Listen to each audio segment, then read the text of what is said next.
Dearest Abigail, I write you from France for what may be the last time.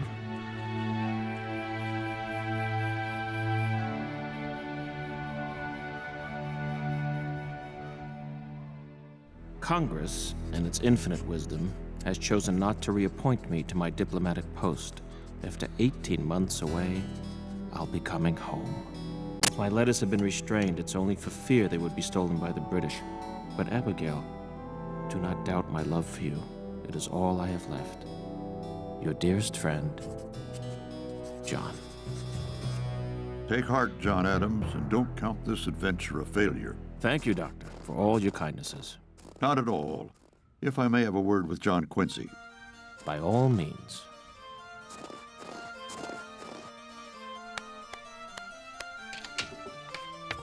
John Quincy, one day the state of our new nation will rest upon the shoulders of young lads like you. In the meantime, try to have a little fun. Climb a tree, fly a kite. Yes, sir, Dr. Franklin, but I do think I shall be better off learning physics. Of all my accomplishments, the one I'm most proud of, I learned as a boy. Do you know what that is? No, sir.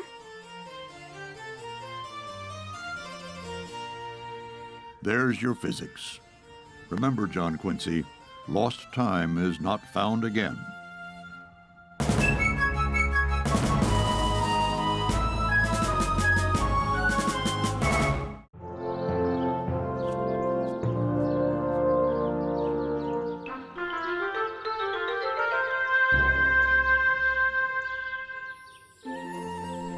Better check your pie, Sarah. I do believe apple is my favorite. It's John's as well. Mother, remember how much he loves mince pie? I'd almost forgotten. If I don't see him soon, I swear I shall forget his face.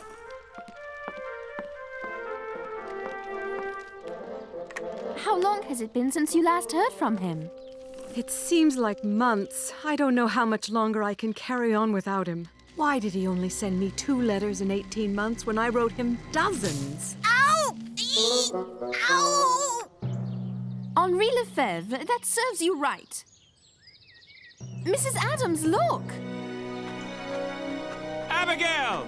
Oh, John! Father! Father! Oh, my boys. Look at my boys. Oh, my dear John Quincy. It's so good to see you. We missed you. Oh, Father, I'm so glad you're home.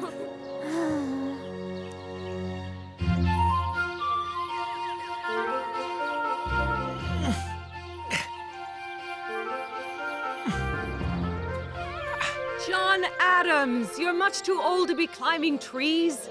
Nonsense. Got it! John, are you all right? Not even bruised. Honestly, what am I going to do with you? Keep me here, put me to work. At least I know I'll be appreciated. For you, darling. I know it sounds selfish, but I'm tired of sharing you with Congress, Paris, and the Revolution. After all we've been through these last few years, I understand. And Father sent me to the finest école in Paris. That's French for school. Say something else in French. Tell us you like to eat fish. That's easy. J'aime manger le poisson.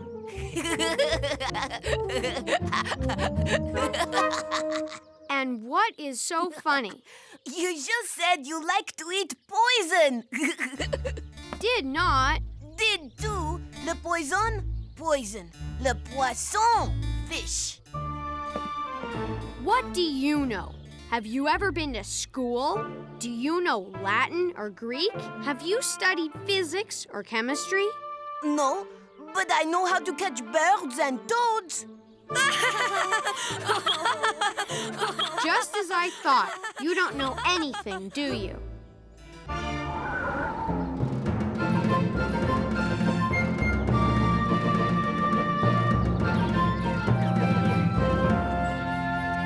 General John Sullivan? Why, if it isn't James Hiller from Dr. Franklin's newspaper. I hope this isn't a bad time. Not at all, me lad. I heard that Congress ordered you up here to fight the Iroquois. Only because General Washington called it a necessity. After what they did to the families at Wyoming and Cherry Valley, men were deserting in droves so they could go home to protect their loved ones. Have you done any fighting yet? We engaged the Redcoats and their Mohawk allies outside of Newtown just a few days ago.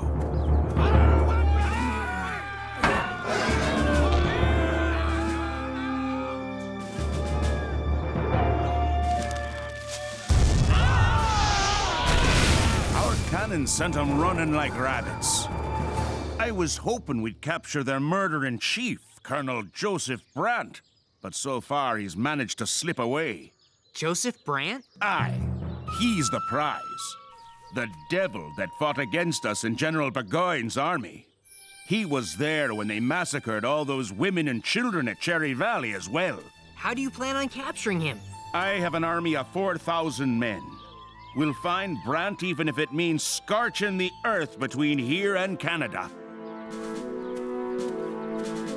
Would you mind if I wrote a story about it? Why not?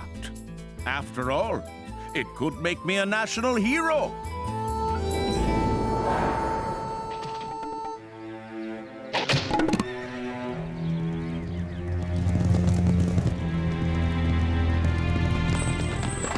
John Adams.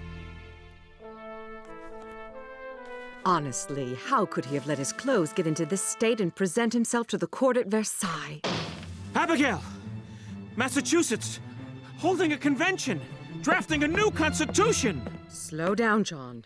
It's exactly what I envisioned. Nothing like this has ever been done before. The citizens themselves will actually have the chance to vote on it. As they should, but what does that have to do with us? The good people of Braintree have asked me to be a delegate. But you've barely been home a week.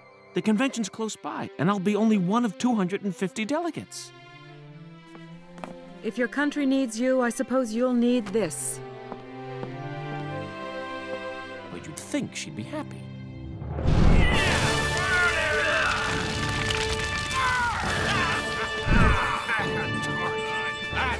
You should see some of their castles. That's what the Iroquois called their villages. Living better than we do. Of course, that'll change after the war. Will you really destroy everything? The Iroquois Confederacy had their chance to join us. But that devil Brant convinced 4 of the 6 Indian nations to side with the British. But what if you're destroying crops that belong to the Indians on our side? Fortune's a war, me lad. Fortune's a war.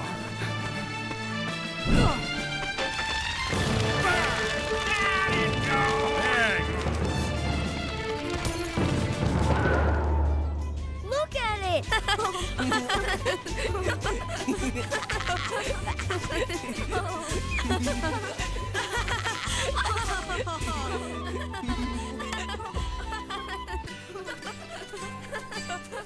How am I supposed to prepare for Harvard with all this racket going on? Maybe you'd like to try. Don't be ridiculous. Tell you what, I'll teach you how to fly it if you help me with my reading and writing. Are you seriously proposing to trade my knowledge for yours? I'll even toss in my own method of catching toads. Unless that's something you're going to learn at Harvard. Oh, I'm sorry I laughed at you. What do you say? Well, I suppose we could try it. Great! Here, What do I do now? have fun!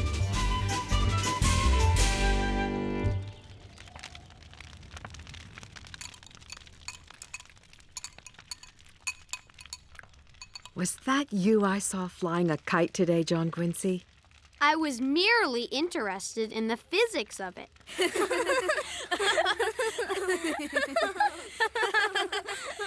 Abigail, children, I have good news to share. The convention was a shambles until I arrived. Then the delegates formed a committee of 30 men to draft the Constitution. That committee, in turn, chose a subcommittee of 3 men who, naturally, picked me. That's splendid, John. Might we talk outside for a moment? It's nothing, just continue eating. I thought you'd be pleased at the honor. I am, John, as I've always been pleased at the work you've done for the revolution, but how much longer will this go on? You left me for 18 months. Now that I've gotten you back, I don't want to lose you again. I'll work here at home. Shut away in your office. I understand, John, I really do. But what about the children? Little Thomas barely knows you. Look at me. How could John Adams, leader of the American Revolution, turn down the chance to write a document that may very well serve as a model for a new nation? What about John Adams' father and husband? When do I get that John Adams back?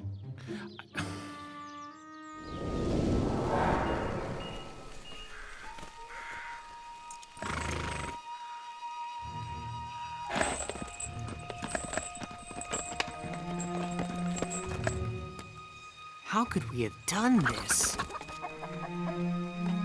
What?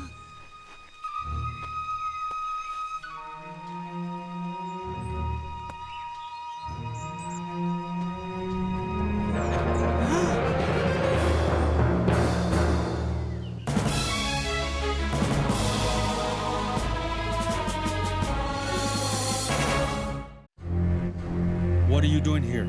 I'm a journalist, writing a story for a newspaper. I am Tayen Danageya of the Mohawk Nation. I had nothing to do with this, I swear. No, just those you write about. General Sullivan's army is only doing this because Chief Joseph Brant and his Mohawks massacred women and children at Cherry Valley. What do you know of that? Come with me, journalist, and soon you will see which side is truly savage.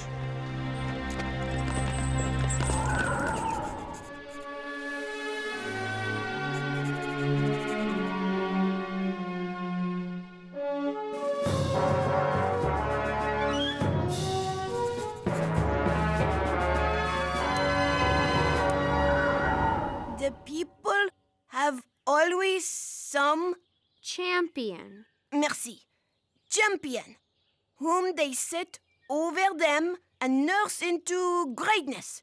This and no other is the root from which a tyrant springs. Should I keep going? That's quite enough for one day. Now it's my turn. What would you like to do first? Climb a tree or catch a toad? Catching a toad would be quite a dirty business. Let's do that. What do you see here? Trees? A river? Farmland?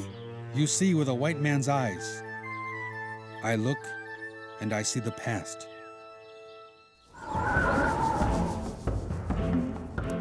Once thousands of my people prospered here. 6 nations formed the mighty Iroquois Confederacy: Mohawk, Oneida, Onondaga, Cayuga, Seneca, and Tuscarora.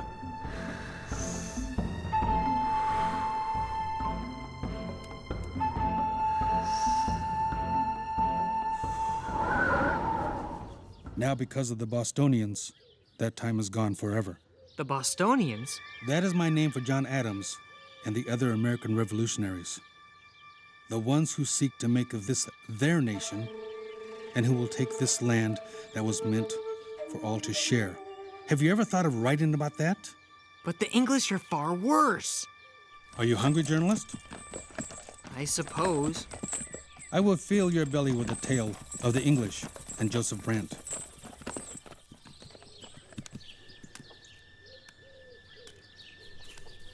I'm sorry if my mood is dark, Sarah.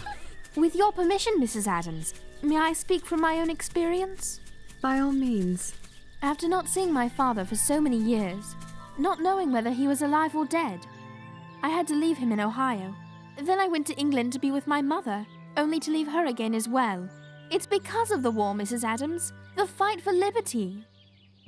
Thank you for reminding me of what I'd almost forgotten. These are indeed times that call for great sacrifices, but even more so for great strength and understanding.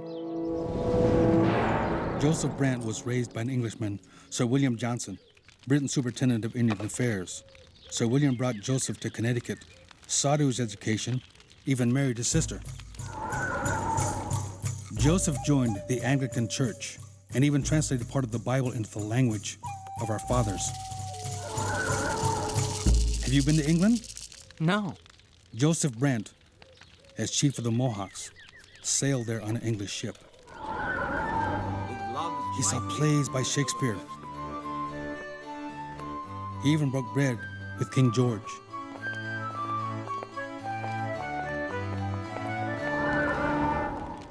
The British warned Joseph Brant that the Bostonians would steal our lands if we remained neutral. Our mothers and sisters were afraid. What would you have done in our situation? I don't know. Joseph trusted the British and their promises to protect us. Yet by siding with them, we have given the Bostonians good reason to take our lands. Like a prophecy come true, we have brought our own destruction upon our heads.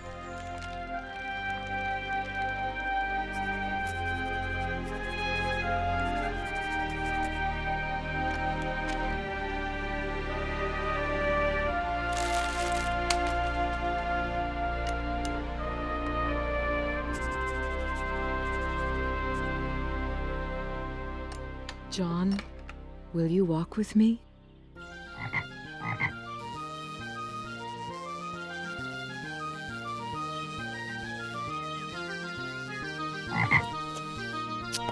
Now reach under and grab it.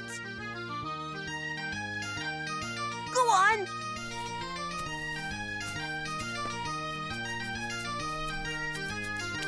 Got it. I dub thee King George. Across this river is the great castle of my people. The nights grow longer and the days colder.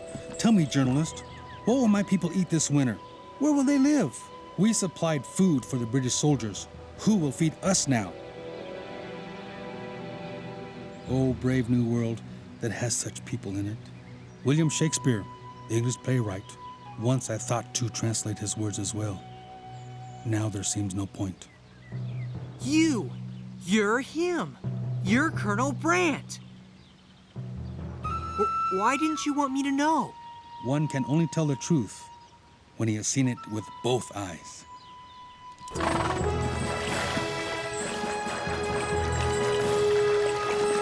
What a story.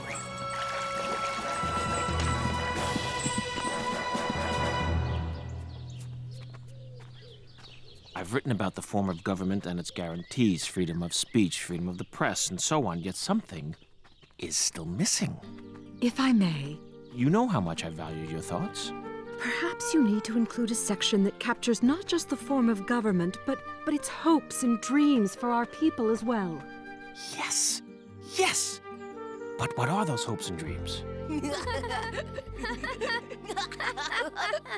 Let early education be a source of amusement. You will then be better able to find out the natural bent. I quite agree. Don't you, King George? Of course.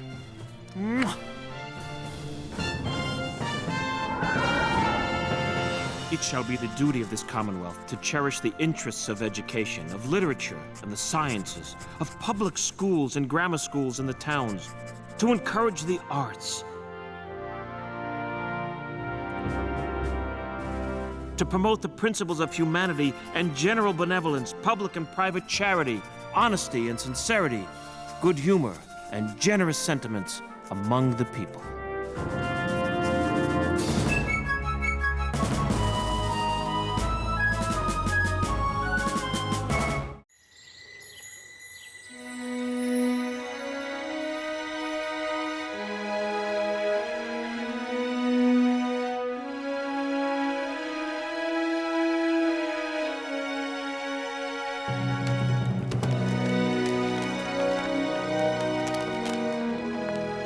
I've got a letter from Abigail Adams. May I read it, please? I'm a good reader now. I don't see why not. Let's see.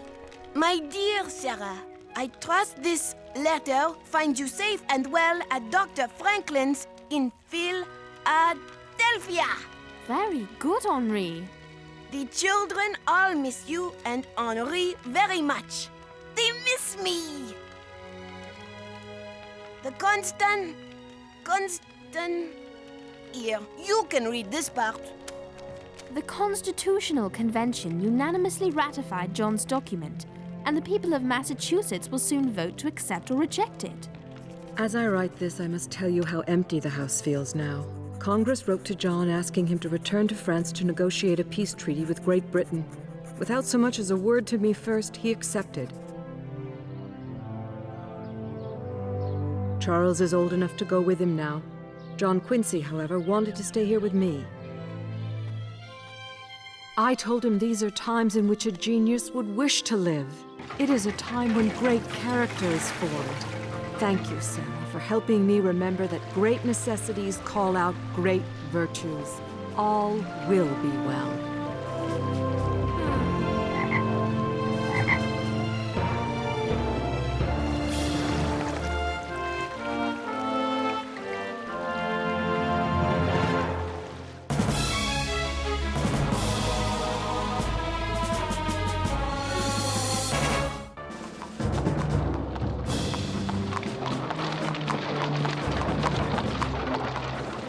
Dearest Mother, the war for our independence ends its 5th year with the Americans losing in the South.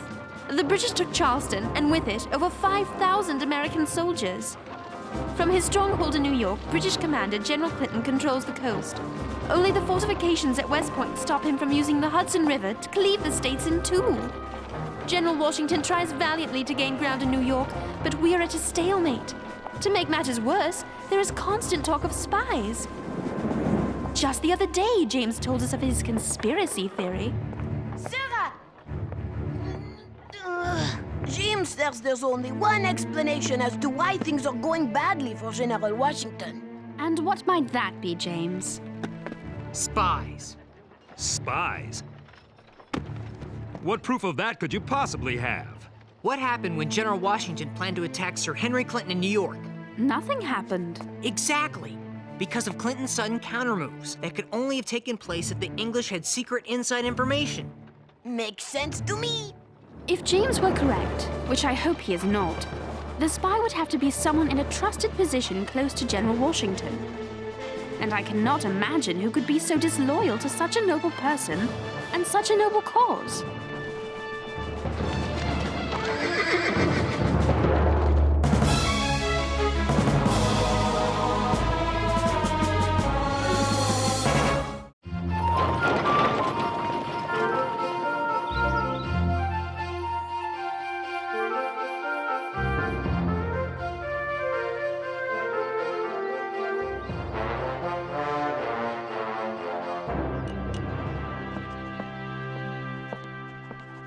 My husband, the hard-working commander of West Point.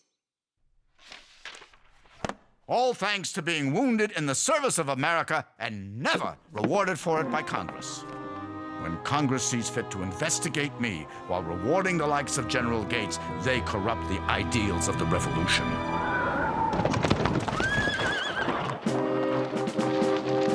I'm so excited about the story I am covering.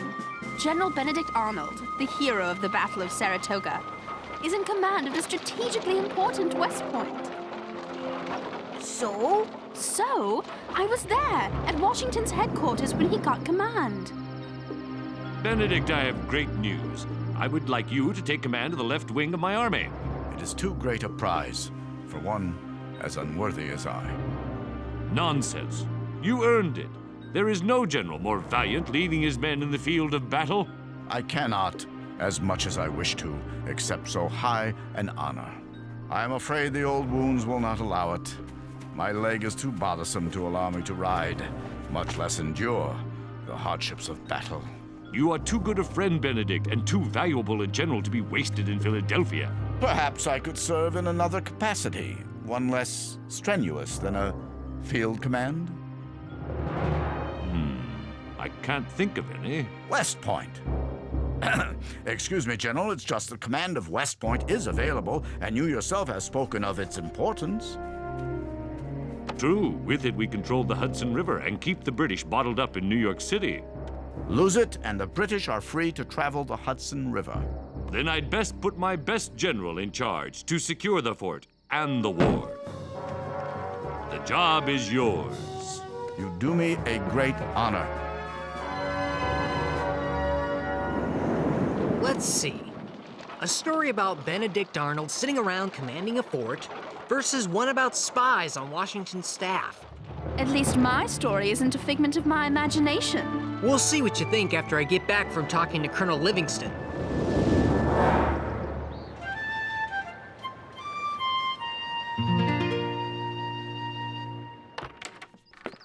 When spies write messages, they do it so only other spies can read it. How?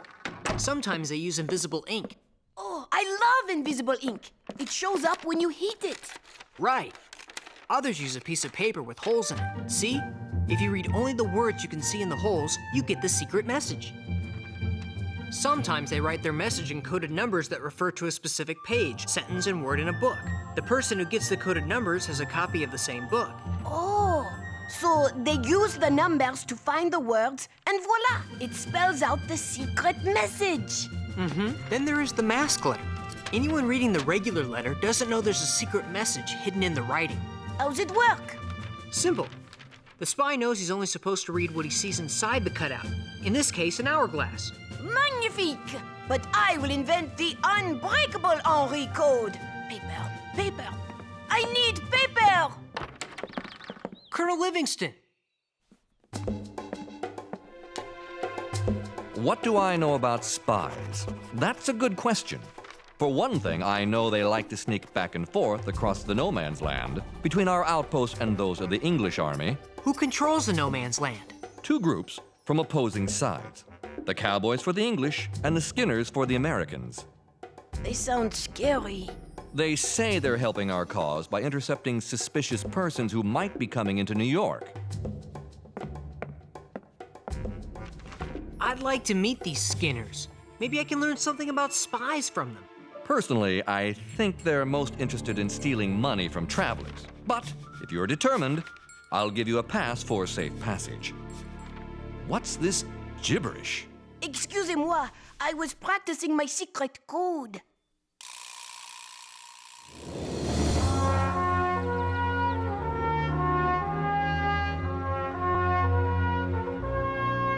General Washington, I expect you're pleased to have Benedict Arnold command the fort at West Point. Yes, if only I had 10 more Benedict Arnolds. Maybe then I could overcome British advantages of manpower and supplies in the South. With all respect, sir, you seem worried. It is my job to worry. But no more of it, for I insist you join me for breakfast at General Arnold's house. It would be a pleasure.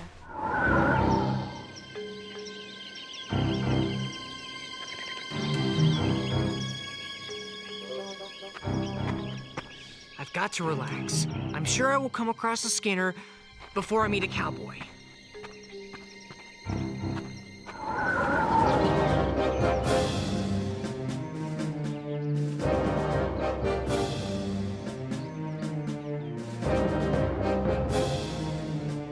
So, Major Andre, what are the terms our American spy presents to us?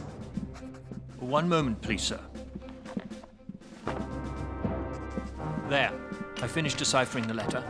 Perhaps, General Clinton, you should read it for yourself.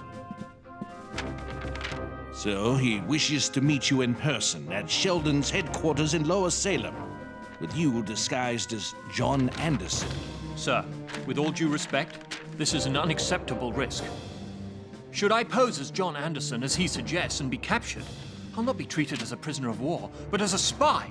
And as you know, sir, captured spies are hanged. Yes, you're right. It's too hazardous. But if we exchange information with couriers at a slower pace, we increase the risk that the Americans will learn of our plans. Your spy must be in a hurry to be paid before that happens. He leaves us few options. I'd better go to meet him, but I will travel in my uniform. I will make arrangements for your passage and return on the Vulture this very night. Eureka! The secret Henri code!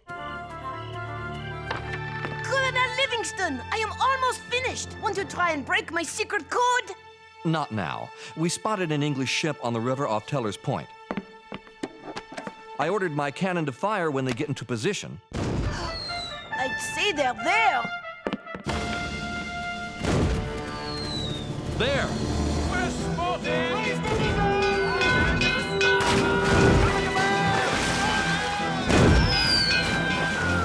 She got away!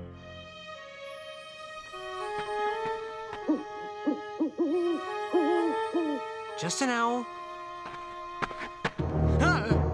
Going somewhere?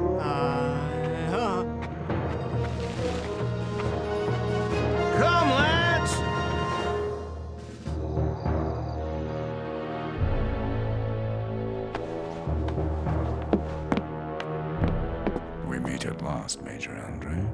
Major General Arnold. I trust your journey was without peril? So far. Do you realize, sir, the dangerous position you have put me in by asking me to meet you here? You had better have a good reason for such an imprudent demand. Oh, I have many good reasons. After the American Congress failed to give me the promotions I deserved, they accused me of misusing their money. Perhaps it will make you feel better to know you shall be given a rank and commission in the British Army befitting a general of your talents. And the 20,000 pounds? Your new loyalty commands a high price, but we agree.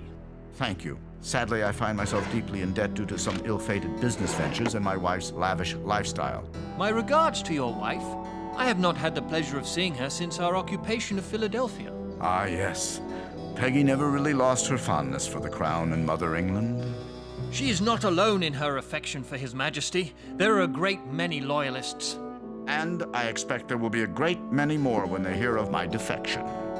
We all know the war goes badly for the Americans in the South. I, for one, believe you British will be victorious, and I'd like to be on the winning side. May we get to the point? Every moment I delay increases the chances of my being discovered. Sir, I give you victory. These are plans to the fortifications at West Point, along with the placement of the troops under my command and my promise to further weaken the garrison by sending most of the troops to the countryside. Information I'm sure General Clinton will find useful when he attacks. Sir, a victory at West Point allows us control of the Hudson River and the chance to win the war by splitting the rebel colonies in half. Exactly. And you get? Everything I asked for.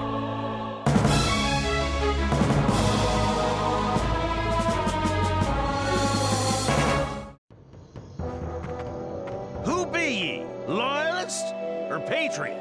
I'm a journalist from Ben Franklin's Pennsylvania Gazette. A journalist, huh? We don't see many of them out here. But you still didn't answer my question. I have a pass from Colonel Livingston. I'm looking for some Skinners. Why didn't you say so? We're Skinners. Phew. For a minute there, I thought you might be cowboys. Huh. For a minute, we thought you were a spy. And you know what we do to them.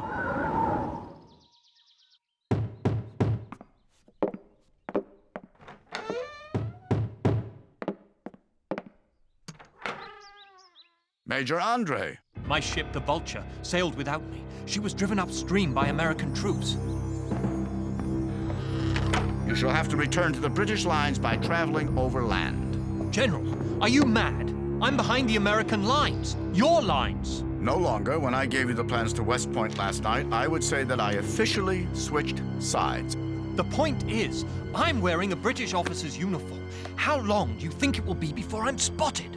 Here, take this pass. This area is under my command. My signature will guarantee safe passage to you as American agent John Anderson. There are some civilian clothes piled on that bench. You can change into those. If I pose as an American in civilian clothes and am discovered, I'll be treated as a spy. It's your decision. Though I fear capture dressed as an American, I fear the chance of being spotted in this uniform poses the greater risk. I think the plans to West Point are less likely to be spotted in this boot than in the pouch bearing the seal of His Majesty. So, how did all of you come to be Skinners? I mean, there are those who say Skinners are just bandits. We're here to hunt down cowboys or catch spies, which we can't do with your continual jabbering. Shh. You hear that? Hear what? Now! Halt or we shoot!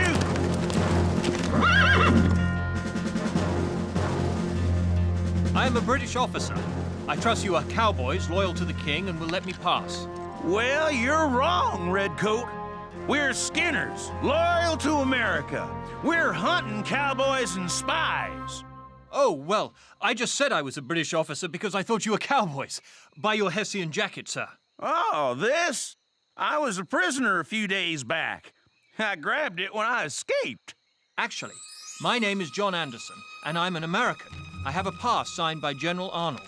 I'm not interested in your pass. I'm interested in where your money is. I thought you said you weren't bandits. We're gonna see if he has any English coin on him. I mean, that'd prove he was an English officer, wouldn't it? I guess. Boys?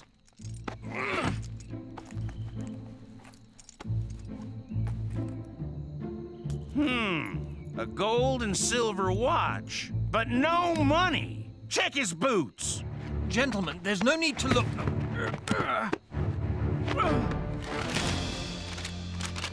What have we got here? The way I read it, looks to be some sort of plan of West Point. You're a journalist. What do you make of it? These are the plans to West Point, all right. But what's he doing with them?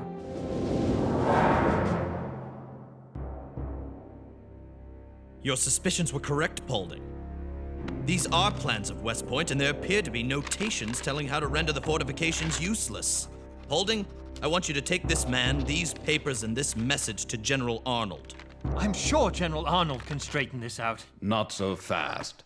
Jameson, am I to understand that this man was carrying plans of the fortifications at West Point? Yes, sir. You don't find that suspicious? I do. I want those papers sent with a message to General Washington that we are holding a man as a spy. Spy? If he's a spy, then he must be communicating with someone close to Washington. My theory. I was right. I pray your so-called theory is wrong. For if these papers were indeed written by Arnold's hand, then that would make Benedict Arnold a traitor as well. This is terrible. I've got to find Sarah. Gentlemen, please, have some breakfast. Aides to General Washington are always welcome at the Arnold breakfast table. She's right, gentlemen. I may be a general, but I never, ever argue with my wife. Thank you, Samantha. It's a message from Talmadge. Oh, and Samantha, please prepare some more food. General Washington and a guest will be arriving shortly.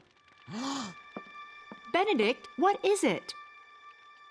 Something's come up, dear. We must talk upstairs. Gentlemen, if you'll excuse us for a moment. Quick, close the door. Benedict, what is... I must leave immediately. My life depends on it. Leave? Benedict, you're scaring me. I don't have time to explain. I gave the plans of West Point to Major Andre.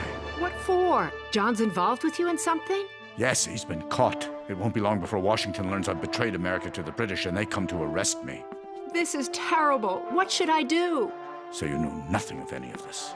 Benedict? I love you, but I must go. Now, I'll be in contact. I'll do what I can to help. Good morning, General Arnold. General Washington has given me the pleasure of joining you.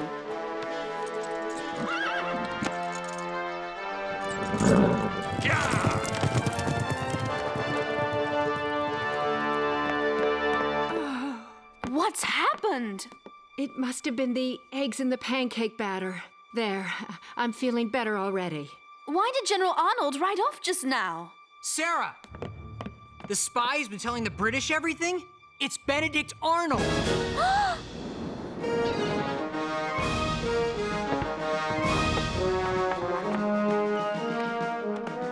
Arnold has betrayed us. Whom can we trust now?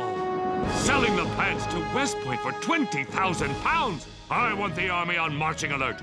Bring all troops from the surrounding countryside to West Point and prepare to be attacked. Now we know why Arnold begged Washington for command of West Point.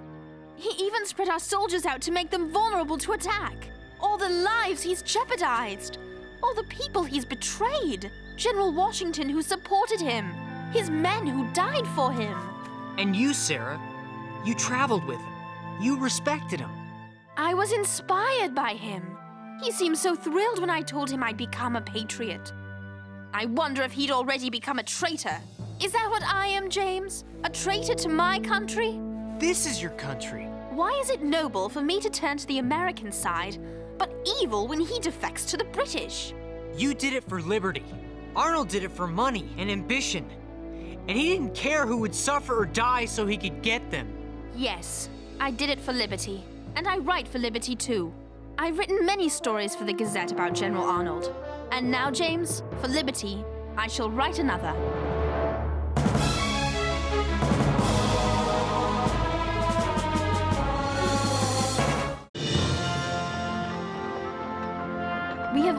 betrayed by Benedict Arnold. Those of us who knew of him, and those of us who knew him. Follow me to victory! Some think the treachery of such a great soldier will cause us to lose heart and give up our fight.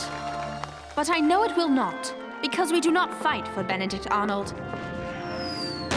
We do not even fight for George Washington. We fight for freedom. And that cause is bigger than any man. Sarah, James, Moses! I've got it! A secret letter code that General Washington can use. And the British won't be able to figure it out? Nope. Regardez. See? Just an ordinary letter. Now watch. You just read what isn't covered by your hand. Isn't it amazing? It's amazing, all right. There's just one problem. What if the person trying to read your coded letter has a bigger hand than you? Like mine. Dear, I am a pest? Oh, I didn't think of that.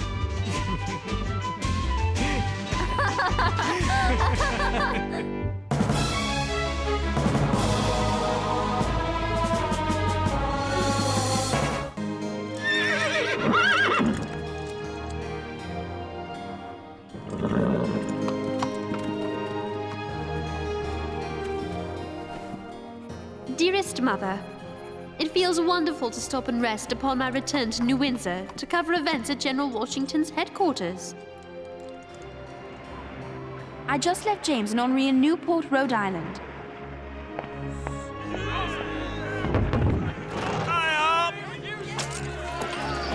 Henri is so excited that French forces have arrived. He brags that they will end the war, and soon. I do hope he's right. Sometimes it seems as if the violence has been going on forever. Line company to drill after sundown.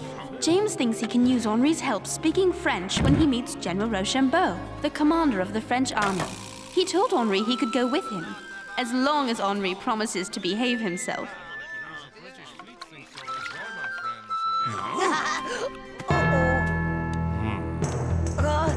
Excusez-moi! Excuse me! Whoa!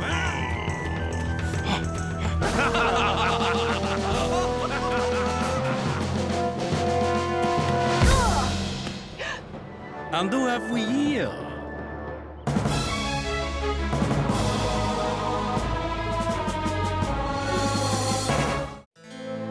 Henri, what are you doing? Paying tribute to the pastry of my homeland. Pas de problème. It's all right.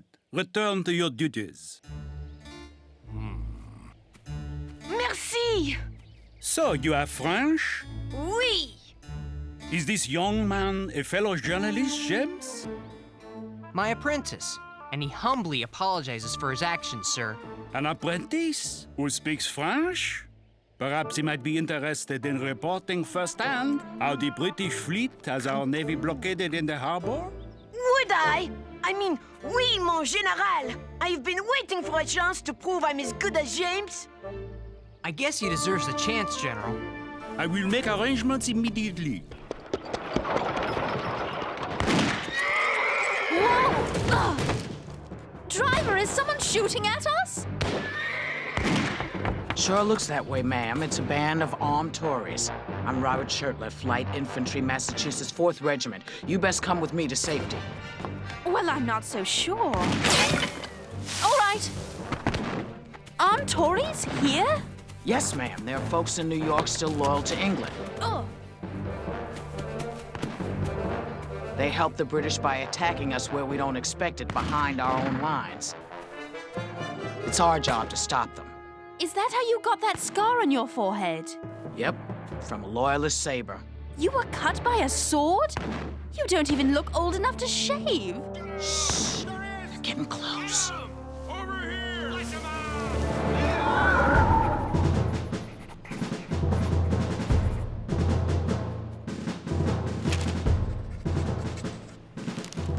General Rochambeau, sir, how do you like America? It is not what I expected. Why, you don't even have a centralized government. Your Congress can only suggest what the state should do. Your treasury is empty. Your military supplies are nearly exhausted. and the local citizenry is angry. I know. Even General Washington is upset that his soldiers must take food from citizens to feed themselves. But I'm sure he'll think of something. He already has. The general sent Colonel Laurent to France to beg for more gold, guns, and gunpowder. Why would he send Colonel Lawrence when Ben Franklin is already there?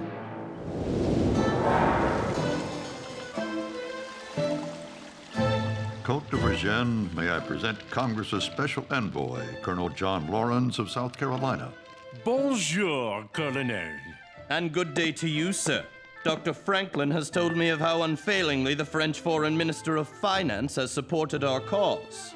I wish I could do more. You can do more. Colonel Laurent, while you were journeying here to France, we graciously agreed to give America a gift of 6 million livres. You should congratulate Dr. Franklin. Sir, you mock me. We need 25 million livres, otherwise I fear that the sword I now wear to defend France as our ally, I may be forced to draw against France as a British subject.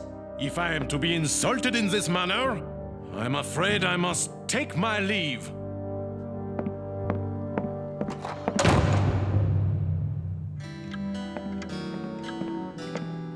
Monsieur Virgin, a message has just arrived from Chevalier de la Luzerne. And what does our ambassador to the American Congress in Philadelphia have to say? He wants to know how you are progressing with your plan for a peace conference.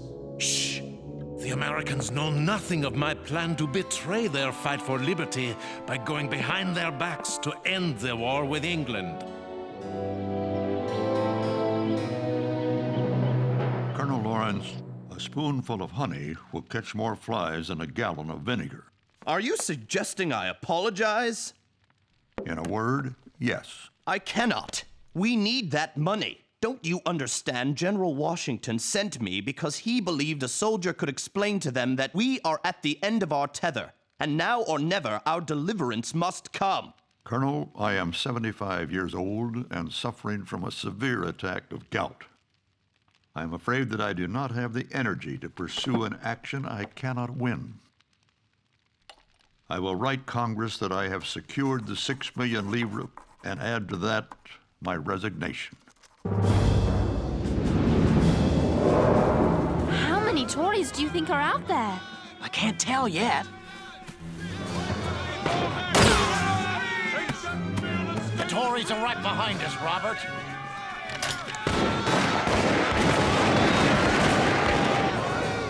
Guess we stopped them, Robert. Robert!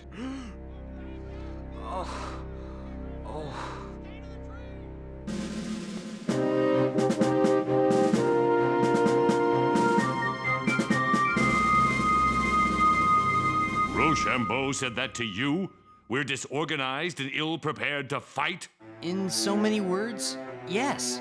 I don't understand him. He wants to send his troops south to aid Lafayette when he could join with me to retake New York City and end the war.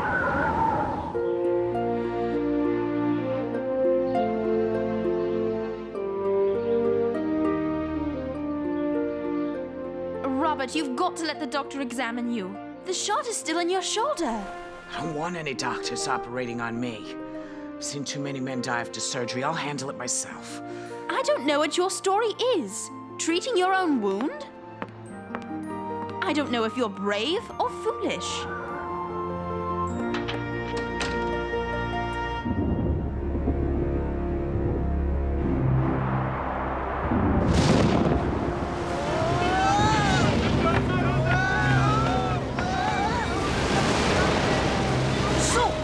Ships always rock like this, back and forth and back and forth.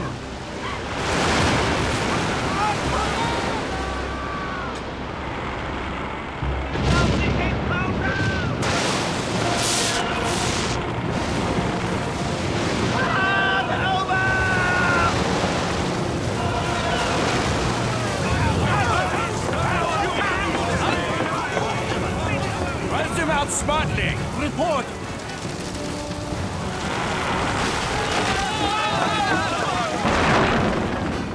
The storm is putting the English fleet out of commission. Come, we must ride to Rhode Island and urge Rochambeau to send the French fleet to strike now. Retaking New York City would make big headlines. That would take too long. Right now, I need a quick victory. My spies are hearing rumors that Bergen, the French foreign minister, wants a peace conference with the British to end the war. I've got no time to waste. I must have the French fleet dispatched. This is the perfect time for Rochambeau to sail for the south, capture Benedict Arnold, and defeat his army. Now that headline would stop the peace conference. Yeah!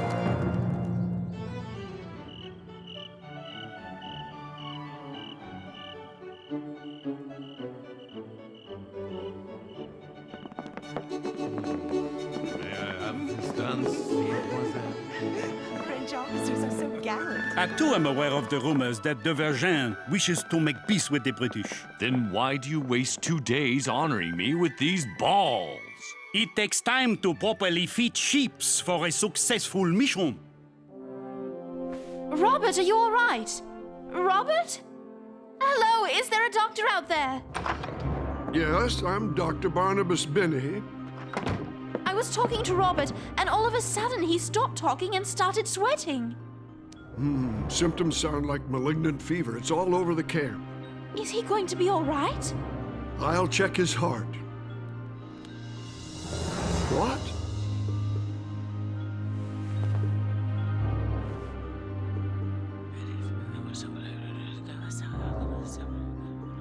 Oh, no. What is it? Is he dying? No, Robert's going to live, but how shall I say this? Robert isn't a he. He's a she. What?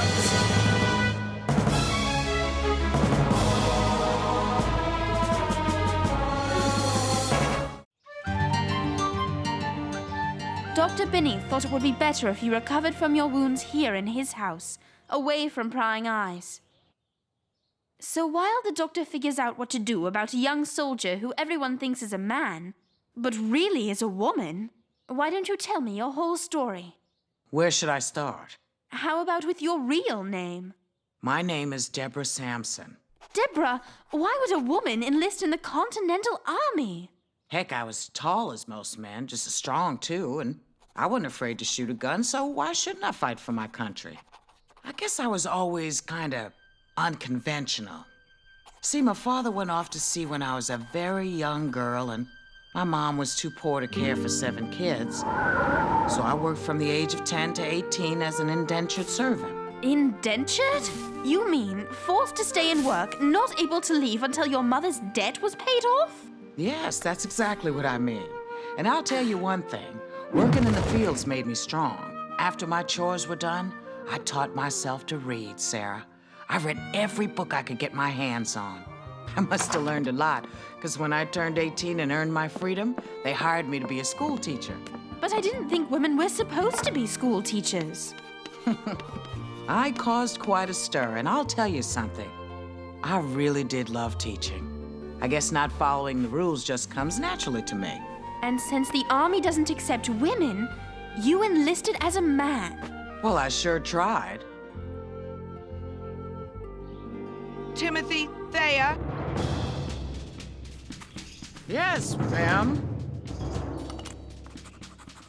The problem was, I tried to join up in my own hometown. Not the smartest thing.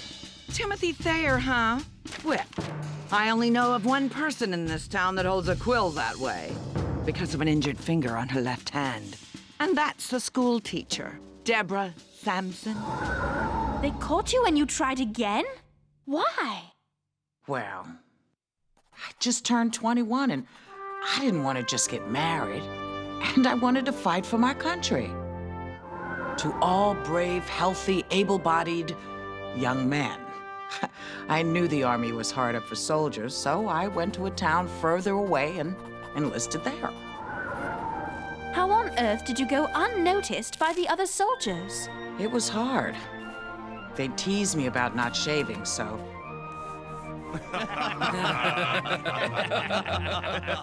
I told him I was just too young to grow a beard. Your story is amazing! You took so many risks. Yes, but I was always afraid of being caught. I'd heard of some other women who disguised themselves as men to enlist. When they were discovered, they were disgraced. But you still had the courage to follow what was in your heart, no matter what the obstacles. Deborah? You should rest now. What amazes me is that her disguise has gone undiscovered for over a year. What are you going to do? I'm afraid that I must follow orders and inform the army as to the true identity of Robert Shurtleff. What is it, James? Excuse me, General. About the letter you wrote to your nephew? Ah, yes. I wrote to Lund that if Rochambeau had ordered the French fleet to sail south when I wanted, we could have captured that traitor Benedict Arnold and destroyed his army. I'm sorry to report that it's been printed in this New York Tory newspaper. Outrageous! That was a private letter to my nephew, and I was deeply upset when I wrote it.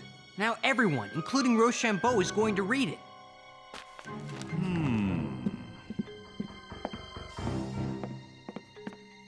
I will write Rochambeau an apology for my blunder.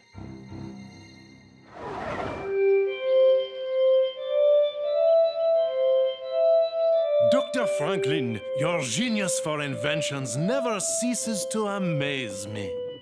I thought a duet on my glass harmonica with Marie Antoinette might be nice. If you'll excuse me, Virgin, I believe the letter I've been waiting for has arrived. Is it from America? It's Congress's response to the letter I sent. Thank goodness they do not accept my resignation. They had the good sense to realize that when I resigned, I wasn't feeling well. I must write Congress and tell them that I'm feeling better, and it will be a great honor to once again buckle down to the business of America. Then I shall take my leave. Monsieur Virgin, the English have replied to your request for a peace conference.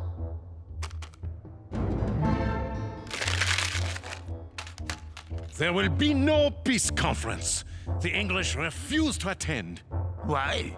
Because King George considers it to be a matter solely between England and her colonies. That is the end of it.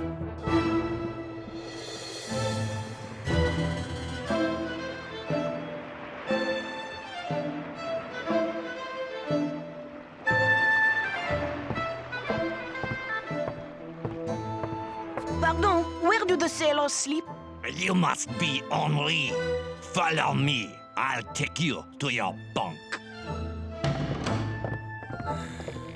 This is your bunk. There's someone in it. But of course, there aren't enough beds for the whole crew. So, you sleep in it when he is on watch. I can handle that. I'll be too busy as a journalist to sleep anyway. So, where do we eat? Dinner. Sacre bleu! Is this what you usually eat? No, this is better. Wait till we set sail. That's when we get the bad stuff. Let's company, marche! 1, 2, 3, 4, 1, 2, 3, 4, 1, 2, 3, 4. So, you're sure you don't want to continue as a journalist with the French Navy? Oui. I guess you could say I don't have the stomach for it. Hey, Washington's talking to Rochambeau. Come on. Count Rochambeau, I am dearly sorry for any embarrassment I caused you with my letter. It was written in a time of distress and was meant to be private. Mon General, I received your letter of apology. Consider it a matter of no consequence. Thank you, sir, but I must persist. Have you given any further thought to my suggested plan of attack? General, I have indeed considered your plan, and am now ready to join you in an attack on General Cornwallis in New York City. Boy, Sarah missed a really good story.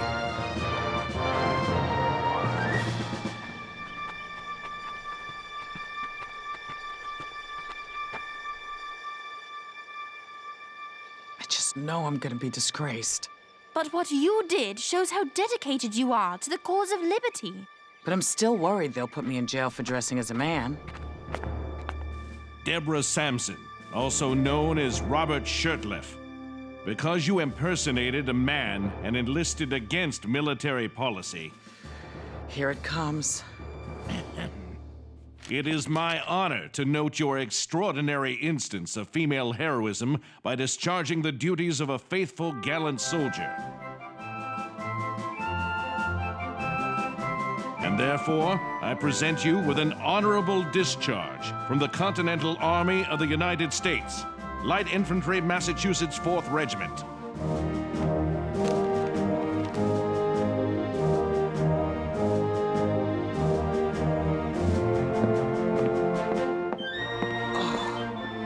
For a minute there, I thought I was in a heap of trouble. Except you showed the whole nation what you are capable of. I reckon I did, didn't I?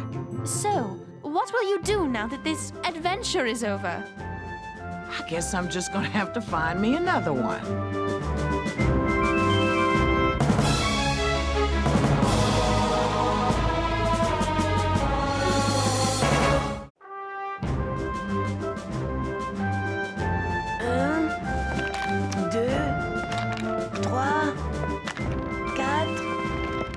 Another letter to your mother? Yes. I just had to tell her how impressed I was with Deborah Samson. I'll tell you, she impressed me, leaving that shot in her shoulder. It's more than that. She made me wonder, if a woman can find a way to serve as a soldier, why can't she enjoy the same rights of citizenship that men have? Why can't this whole country be unconventional? I mean, aren't we already rebels? Henri, what are you doing? If I couldn't be a journalist, I wanted to show you I could be a printer, all by myself. That's great. Now you can show us how you can clean up. All by yourself.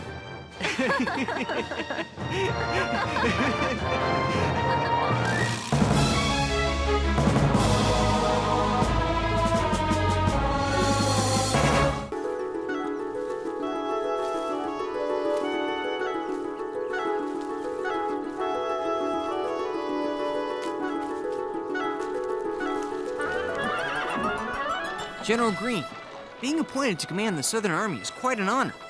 Honor is an interesting word for it, James. The Southern Army is exhausted, and the British have a great deal of support in the South. We must rally the population here to our side, or we could lose the war.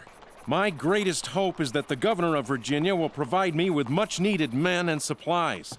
My greatest hope is that he'll provide us with some much-needed Southern desserts. And I'm looking forward to writing a story about the man who wrote the words, "All men are created equal."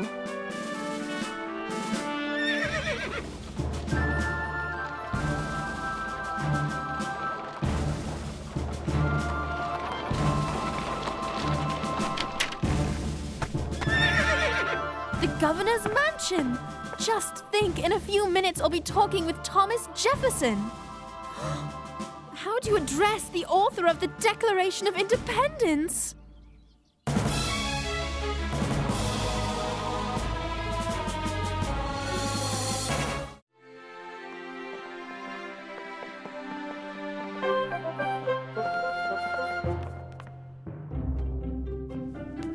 Your Excellency. No, too formal. Mr. Jefferson. No, too familiar. I hope we get to see him soon. I can't take much more of this. She looks kind of like a chicken trying to dance in sticky mud. Sir, great to see you again.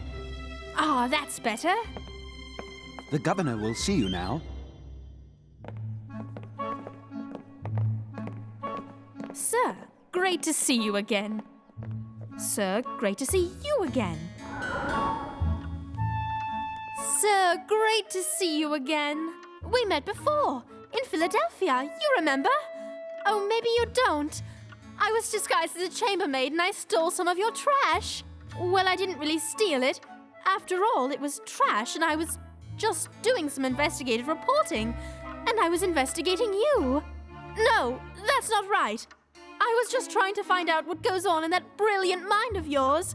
Anyway, hello.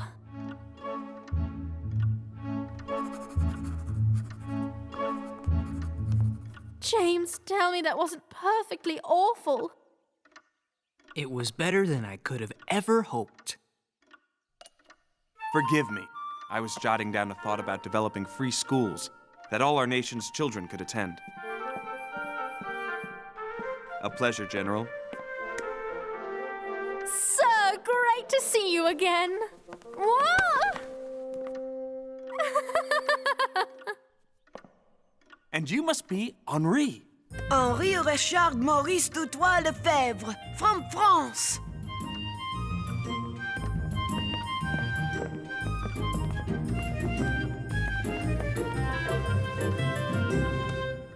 Yum! So, how may I be of help to you, General?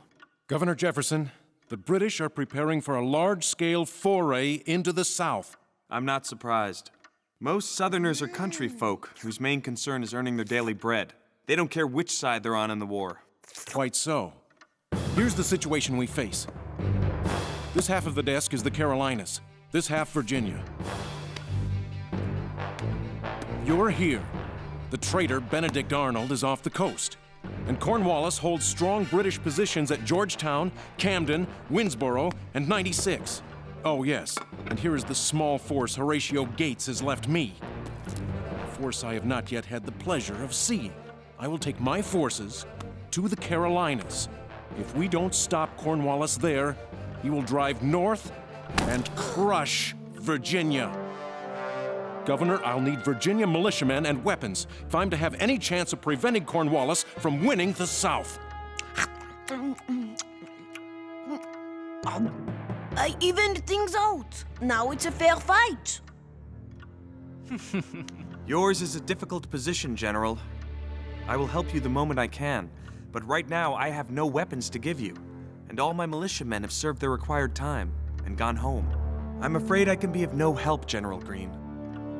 I'm sorry.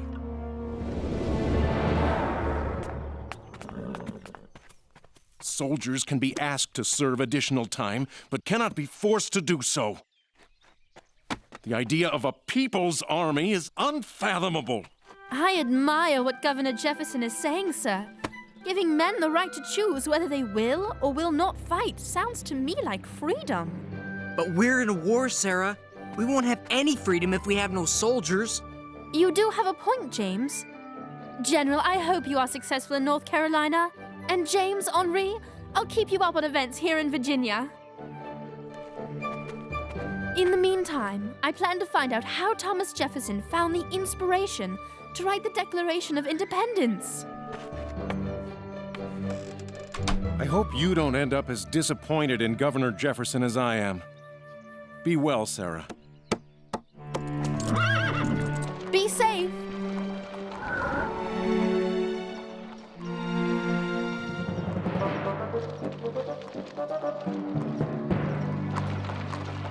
Look! Up ahead! Soldiers! Are they British? No, probably some leftover Virginia militia.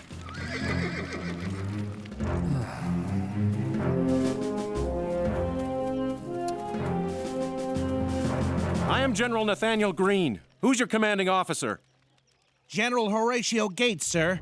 At least he used to be. This is the Continental Army? With these soldiers, and without Jefferson's militia, we're no match for the British. You're full of good questions, Sarah. Yes, I think we should educate everyone. Men, women, even slaves. And how exactly would you do it? Ah, there's the problem. Having ideas and implementing them are two very different things. Are they really? I mean... The stores are in place. The firewood has been cut. Your home is secure for the winter, Master. Thank you, Great George. I'll need Tuckahoe secured as well. And let me give you some letters for my wife and daughter. Excuse me, Sarah. We'll talk more later. Being governor takes a great deal of time from my family. Fortunately, I have help in remaining in contact with them. Help? You own other human beings and you refer to them as help? You own slaves! You, the man who wrote the Declaration of Independence, is what I wanted to say, but I didn't have the nerve. And by the way, Governor Jefferson is still unable to raise any militiamen to send to General Greene. As always, Sarah. Have you noticed that every week it gets harder to tell what's in the soup? We've got the usual bear fat, but this batch looks to have beaver tail and muskrat. That can't be beaver tail. It's got a tooth in it. A tooth? I'm not eating this. That's a first, but don't complain to the cook. Poor guy has to make meals out of anything he can catch.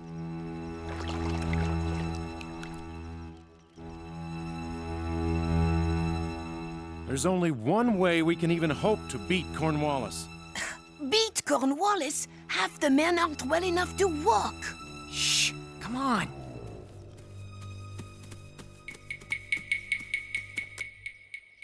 My plan is to hit him when and where he's not expecting us, then run like the wind before he can catch us. Chasing us will force Cornwallis to use up all his supplies. He'll have to take new supplies from the local population. They will despise him for that. Then the people in the South will move over to our cause, and Cornwallis will withdraw. I hope. That's his plan? Where's that coming from? We're under attack! Take cover!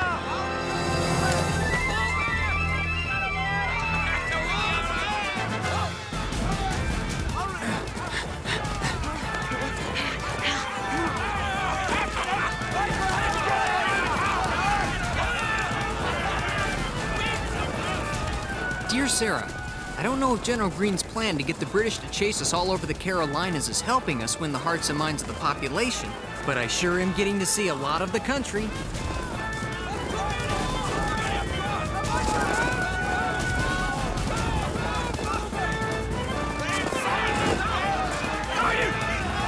I do hope, though, that Thomas Jefferson can convince his militia to reinforce us before we get to see much more of it.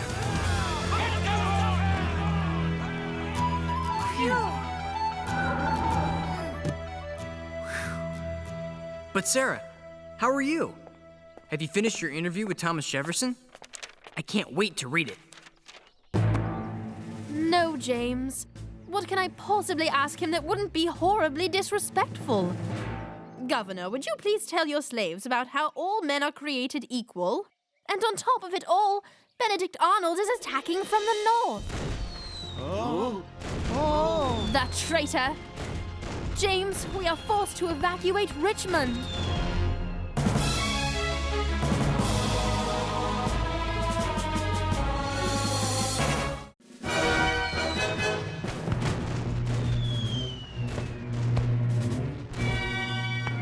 Sir, the British are nearing the city, 1,500 strong. What of our militia? Of the 4,600 men you called up, only 200 have reported. That means Arnold will march into Richmond unopposed. I never thought the traitor would make it all the way to Richmond. We must speed up our evacuation. Over there, the tree! Seek cover! Follow him! Not under the trees! We've got to get these men out of the rain. They could get struck by lightning. The trees attract it. It is what gave Benjamin Franklin his idea for the lightning rod. I'll yield to Dr. Franklin's science. Away from the trees! We'll try that barn over there. Let's go! Halt! We heard you were coming, General. Get off my land. Shelter from the rain, sir. That's all we require. I want nothing to do with your insurrection. You and your men, keep moving. We'll take his barn whether he likes it or not. Take it! Halt! You heard the man. We'll continue up the road. Move out!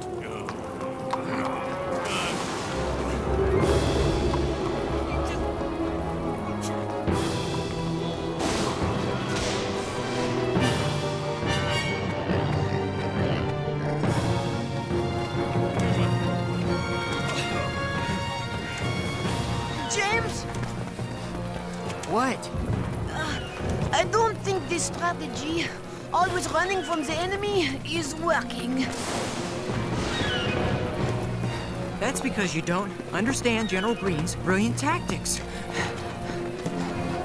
At least this is an army now. An army people might join.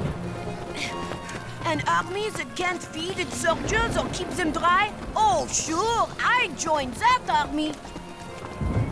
We have to put our faith in General Greene.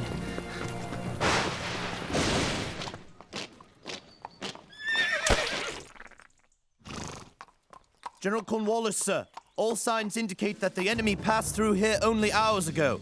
I told you burning our wagons and excess baggage would speed us up. Yes, sir, but it's also left us woefully short of food. There's a farm ahead. We'll take what we need.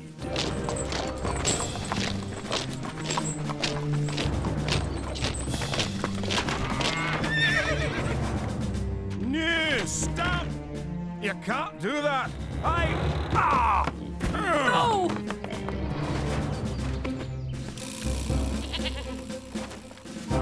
Madam, your husband would do well to cooperate. Carry on! We're loyalists. We've never supported the fight against England. If you take our stock, how are we to eat? We are at war, my good woman. The king's soldiers come first.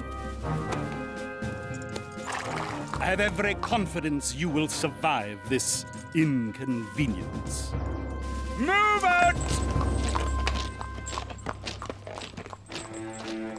I'm all right. I'm all right.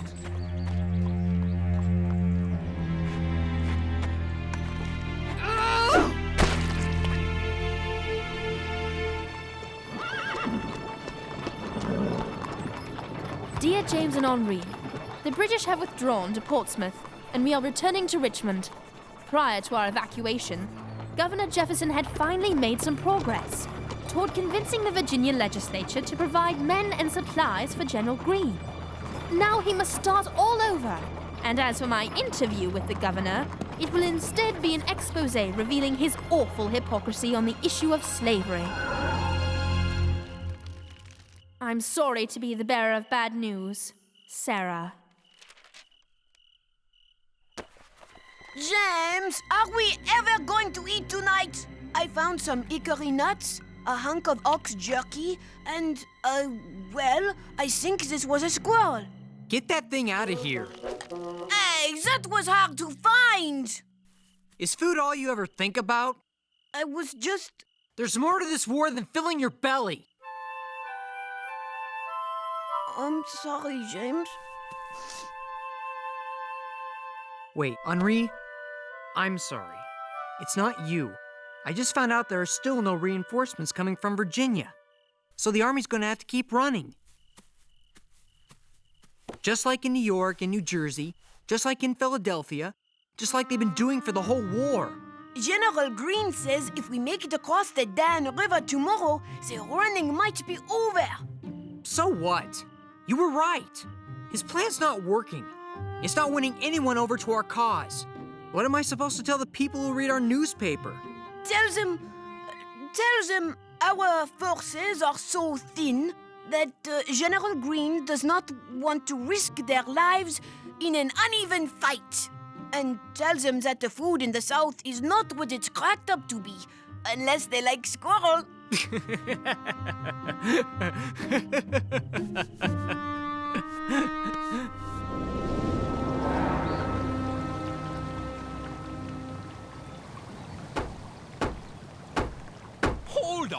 Hold on!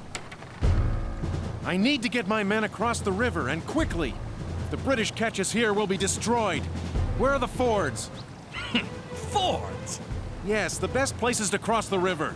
Use your eyes, Colonel. The river's in flood. Then I'll need your boats. Is that so?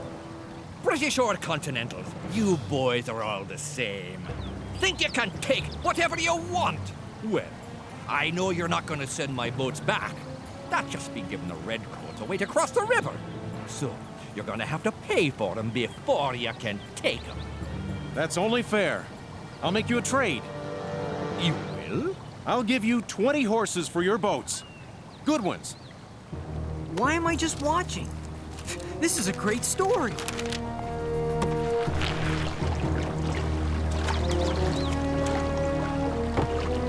The Southern Army owes you a debt of gratitude, sir. Thank you. General, I was neutral in this war, but from now on, consider me what are we calling ourselves these days? Revolutionaries? Sons of Liberty? Just Americans.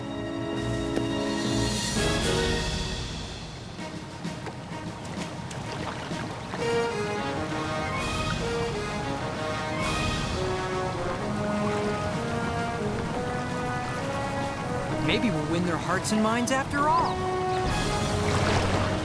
American! I'm an American!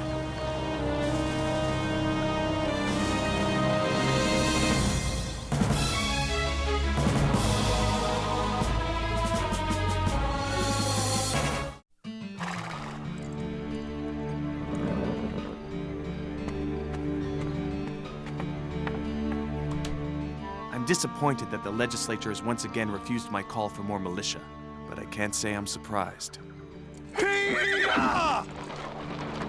If you need men, sir, what about learning from the British? You could promise freedom to slaves who will fight for America. I might support it, but the Virginia legislature never will. The state's economy is dependent upon slavery. Is the economy as important as the fact that all men are created equal? No, Sarah, it isn't nearly as important. But Governor Jefferson, you own slaves. Yes, but I have proclaimed slavery an abomination that must be brought to an end. Proclaimed? With respect, sir, proclaiming isn't doing. This is a young country, Sarah. Still locked in a battle for its own survival.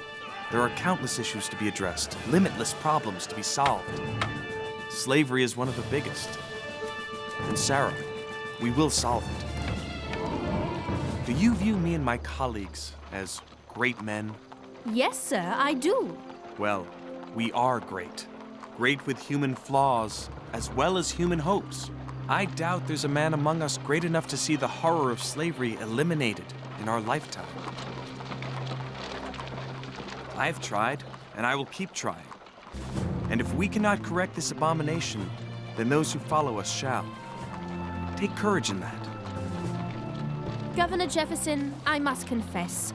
I've been writing an expose about you and your slaves for Dr. Franklin's Gazette. But now, after listening to you, I don't think I'll publish it. I commend your passion, Sarah. When the war ends, I intend to draft a plan for freeing all the slaves in this country. I'd welcome your thoughts on the subject. Governor Jefferson, you don't know what you're getting yourself into.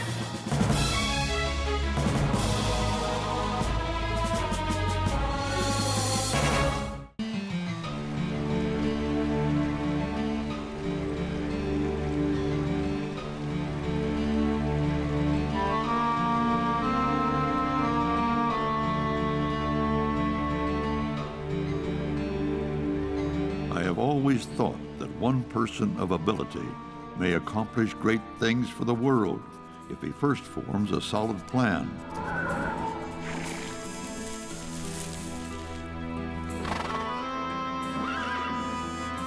And then passionately devotes himself to following it through.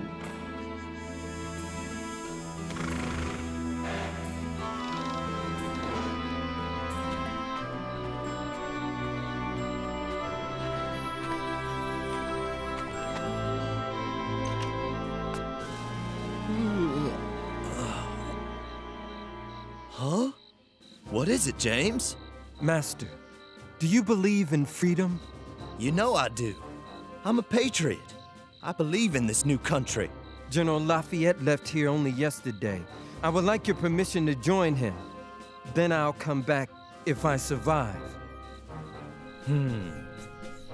All right, James. You may offer your services to the general. Thank you, sir. I'm much obliged.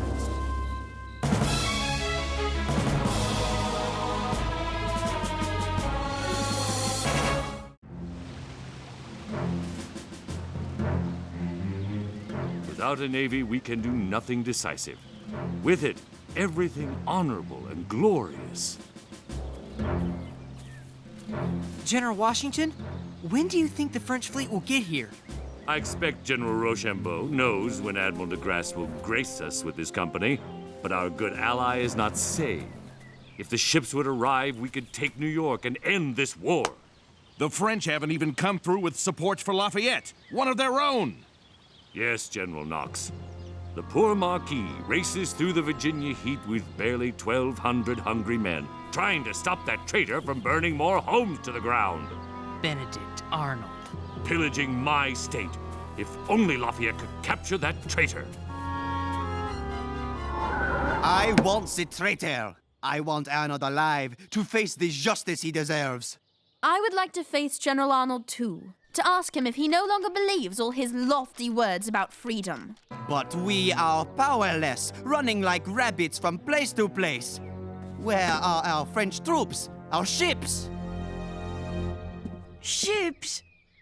Ships sail on water. Water is cold. Please don't mention cold, Jobert. It reminds me how hot I am.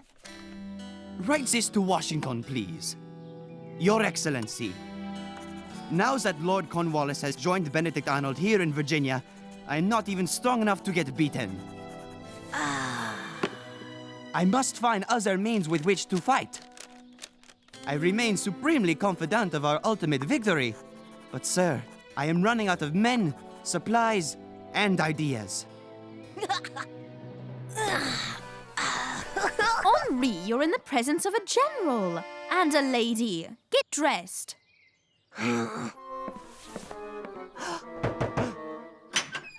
General, there's a Negro here who wishes to join us.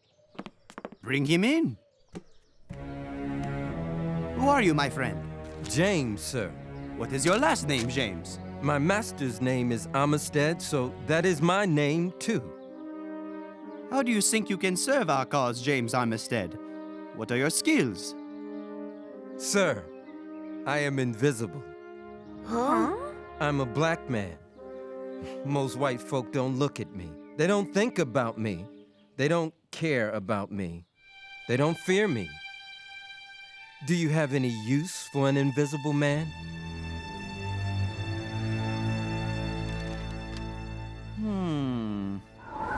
This horrible southern heat. If General Clinton had heeded my advice and permitted me to crush Washington in the north, His Excellency would be a prisoner, and I wouldn't be in Virginia sweating like some beast of burden. General Arnold, sir, you ordered me to bring you any Negroes offering service? Ah, yes, in return for their freedom. They value freedom above all else. That is why Negroes can be relied on. Bring them in. How long have you lived in this area? All my life, sir. You know your way around, even in the dark? Yes, sir. You will serve me as my guide. First, clean my coat.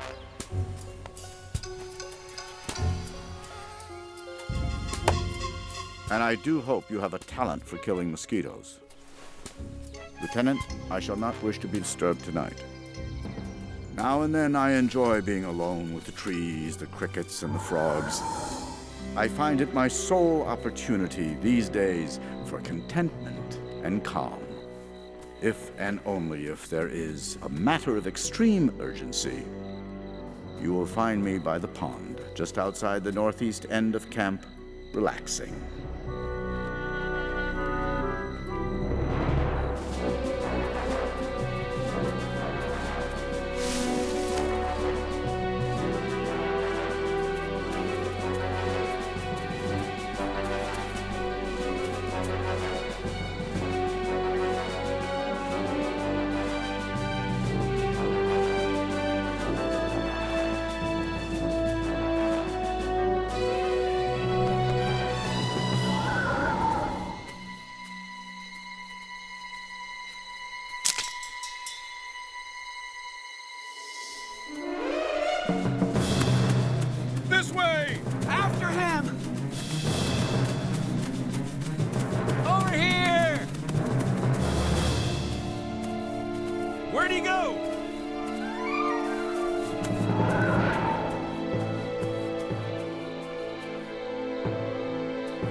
You will find the spy in our camp, and you will hang him. So we almost captured Arnold, all because of James Armistead? Oui, Henri. Perhaps James is the secret weapon we've been lacking. Henri, I told you to put on your clothes. Oui. Good morning, sir. 3 more desertions last night. It's this heat, Lieutenant. Our troops are from colder climates. I had hoped that seeing me wearing full uniform would inspire them. Joubert, didn't you tell me there used to be warriors who fought naked? You, Henri Lefebvre, are not a warrior. Now Clinton calls me North. At least I can meet Washington in his foolish campaign to retake New York. Sir, I'd like to continue to serve, sir. Please don't send me back to slavery. General Cornwallis has arrived here in Petersburg. His lordship can always use another servant. The man doesn't even like to buckle his own shoes. Thank you, sir. I'm much obliged. An ambush!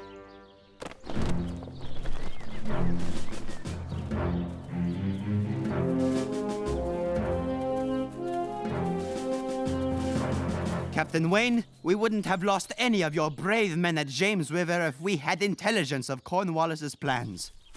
Thanks for the lightweight uniform, sir. You are welcome.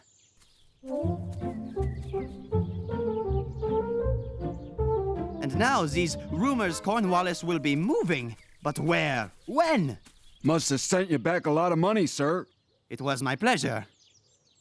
Worth every penny to get you into something other than your underwear. We must have information. What about your spy, McKee? The one who helped you almost capture Arnold? We have not heard from James Armistead in 2 months. It is my hope he has not been able to get a message out. It is my fear that he is dead or has run away.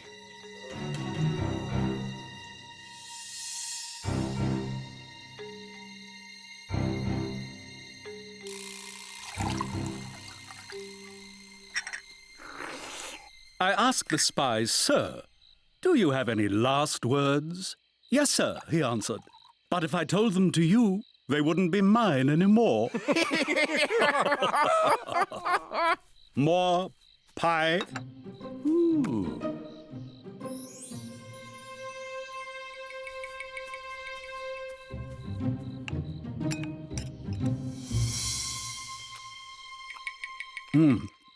Now I shall tell you my news, which is not to travel outside this tent. Gentlemen, our fleet has finally arrived nearby at Chesapeake Bay. It will carry our troops to a position from which we will crush the rebels once and for all.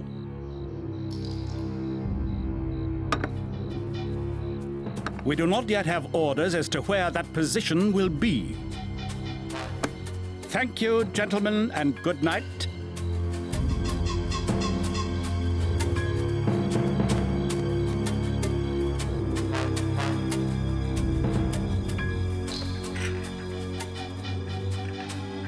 What's your name?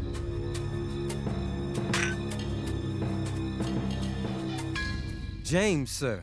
James, I wish to have a word with you about something quite grave. Yes, sir? I wish to talk to you about spying.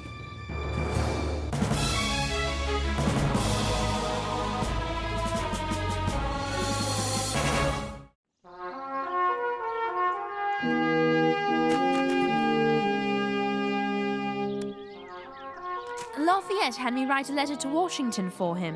He told His Excellency he's devilish afraid of General Cornwallis. He's just trying to get Washington to send help. Joubert's not afraid of anything. Who's that?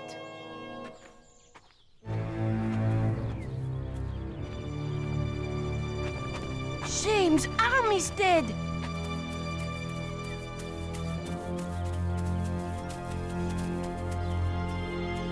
James! James? sir. General Cornwallis knows I am a spy.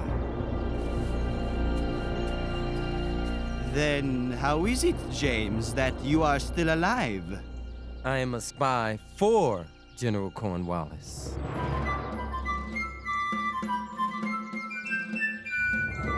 Cornwallis thinks you are working for him? James, you are brilliant!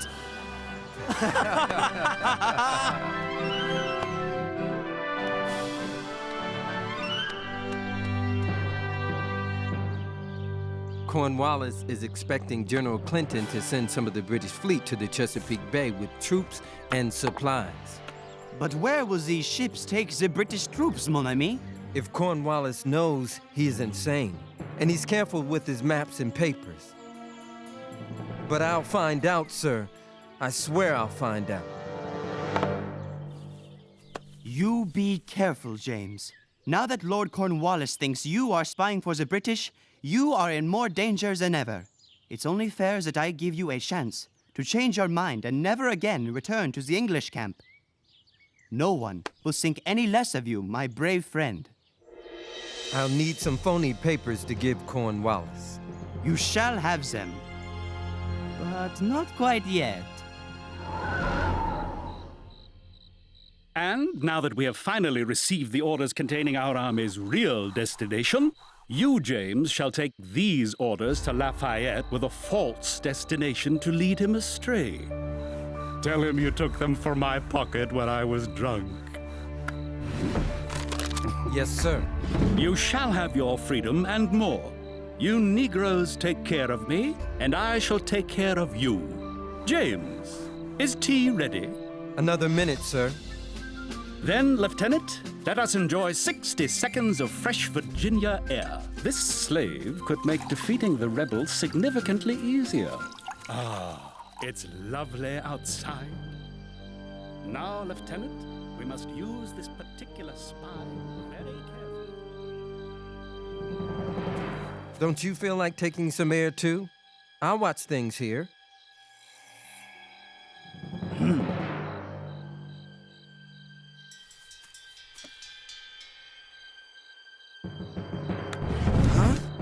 What are you doing? Simply the best crumpets I've ever eaten. I can only imagine the astonishment on my face. I know you'd be rewarded, but delicacy in front of this grubby please don't say anything. Please. I desperately wish I'd demanded the recipe from the man, but I was so surprised. I simply didn't think of it. I hope, Lieutenant, that our forces do not similarly squander such a splendid opportunity. Excellent. Cornwallis will move to near Yorktown here, where he'll wait for the British fleet to arrive in Chesapeake Bay. When his ships arrive, he will attack us. Washington must know of this immediately.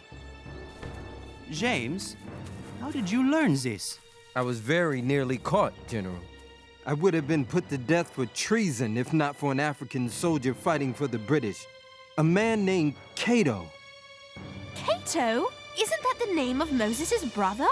Yes, certainement! Cato! We must find out if it is Moses' brother. James, please don't put yourself at any more risk. But if it's possible to find out, it would mean so much to both of them. I owe the man at least that.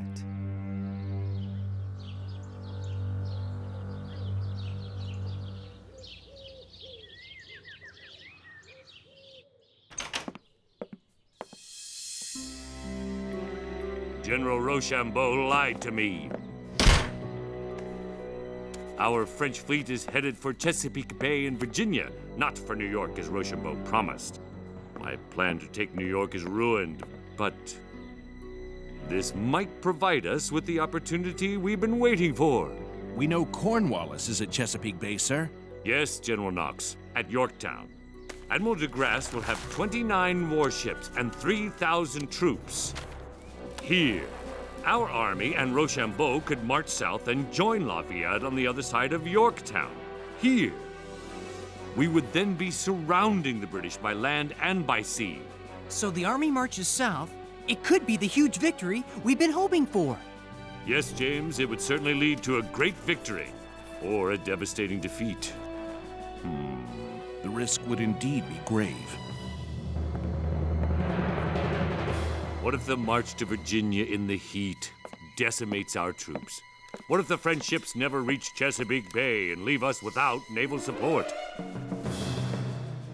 What if we arrive here and the British fleet evacuates Cornwallis's forces? And worst of all, what if Cornwallis leaves before we even arrive in Virginia? News of very great importance is on the way. In the meantime, my dear Marquis, it is of the most critical importance that, at all costs, you prevent Cornwallis from leaving Yorktown. How can we hold Lord Cornwallis in Yorktown with so few men?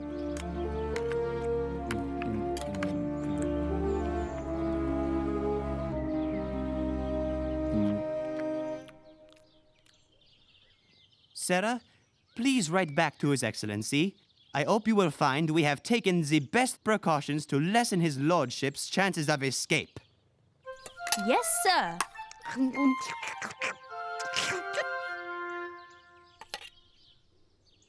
Is there any more, whatever this is?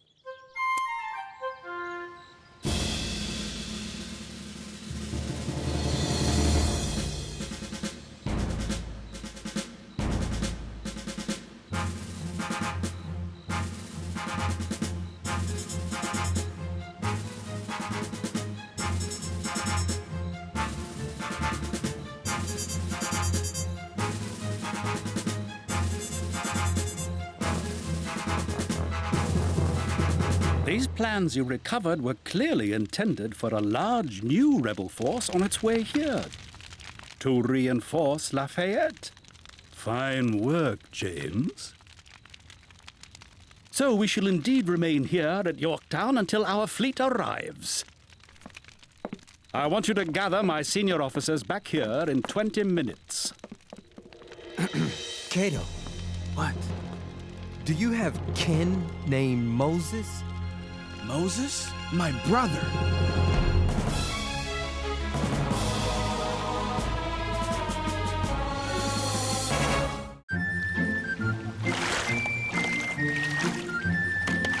James, what do you think about during your long walks between our camp and Yorktown?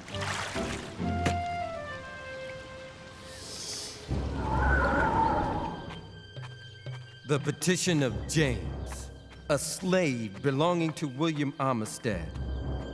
That your petitioner, convinced of the just right which all mankind have to freedom, even though he was a slave, did during the ravages of Lord Cornwallis through the state of Virginia, enter into the service of the Marquis Lafayette, that he often, at the peril of his life, conveyed messages from the Marquis into the enemy lines of the most secret and important kind, the possession of which, if discovered on him, would have certainly endangered his life.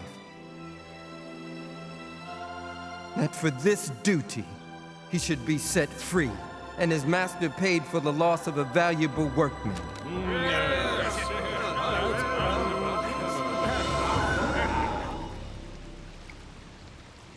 Freedom, Sarah. Freedom.